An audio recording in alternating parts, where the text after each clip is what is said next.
Iris.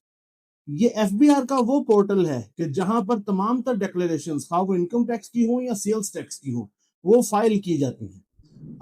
आइए आज की इस वीडियो में हम आपको इस एफबीआर के पोर्टल आयरस का कुछ मुख्तसर सा तारुफ फराहम करते हैं और कुछ चीदा चीदा बातें जो है वो मुख्तलिफ टैब्स के बारे में हम लोग डिस्कस करने की कोशिश करते हैं। एफबीआर के आयरस पोर्टल को अगर ओपन किया जाए तो यहाँ पर मुख्तलिफ टैब्स हमें जो है वो फ्रंट पर देखने को मिल जाते हैं।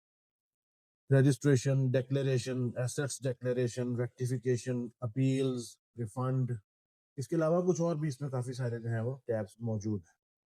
इनमें से कुछ चंद एक को हम जो है वो आज इस वीडियो में आपके साथ डिस्कस करेंगे और इसका इंट्रोडक्शन हम लोग लेंगे कि एफबीआर के आईआरएस पोर्टल में हमें क्या क्या कुछ देखने को मिल सकता है। सबसे पहले रजिस्ट्रेशन वाले टैब में आ जाते हैं तो यहाँ पर देखें फॉर्म्स हैं। फॉर्म 181 का फॉर्म है, इसी तरह से 14(6)(b) का जो है वो हमारे पास फॉर्म है और डिफरेंट जो है वो फॉर्म यहाँ पर मौजूद है। बेसिकली जब एनटीएन का प्रोसेस कंप्लीट हो जाता है तो अगर आप किसी पर्सन के बिजनेस एनटीएन में या उसके एनटीएन के जो है वो फॉर्म में आपको तब्दीली करना चाहते हैं तो आपने फॉर्म 181, ये जो सेकंड कॉलम है हमारे पास, इसकी पहली रो में आपने 181 का फॉर्म है जो आपने मॉडिफिकेशन के लिए सिलेक्ट करना है। इसी तरह से अगर किसी पर्सन के आप सेल्स टैक्स में रजिस्ट्रेशन करवाना चाहते हैं तो ये थर्ड कॉलम में पहली रो में जो है वो 14(1) का फॉर्म है सेल्स टैक्स की रजिस्ट्रेशन का। तो ये कुछ रजिस्ट्रेशन की चीजें हैं जो इस रजिस्ट्रेशन वाले टैब में डिस्कस की जाती हैं, रजिस्ट्रेशन वाले टैब में डील की जाती हैं। इसके अलावा मुख्तलिफ एप्लीकेशंस हैं, वो कोई ऐसा कोई इतने ज़्यादा कोई इस्तेमाल में नहीं है।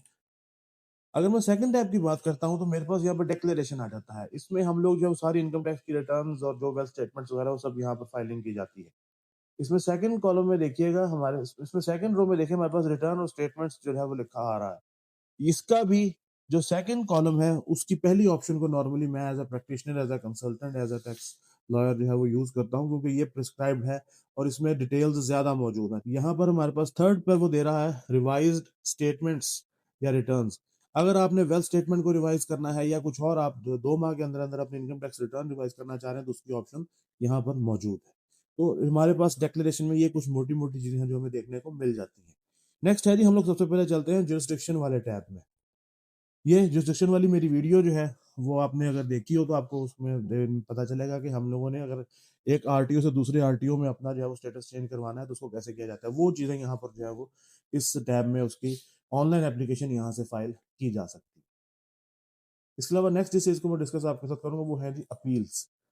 अपील में देखिए अपील होती क्या है, इंशाल्लाह इसकी फर्दर डिटेल वीडियो भी मैं बनाऊंगा, लेकिन अभी फिलहाल आपको बताने के लिए कि अगर आपके खिलाफ जो है वो कोई फैसला कर दिया गया है, कोई टैक्स आपको बारे में आपके लिए कोई टैक्स असेस कर दिया गया और आप समझते हैं कि वो टैक्स आपका जो है वो नहीं बनता पे करना, तो आप उस फैसले के खिलाफ जो है वो अपील दायर कर सकते हैं।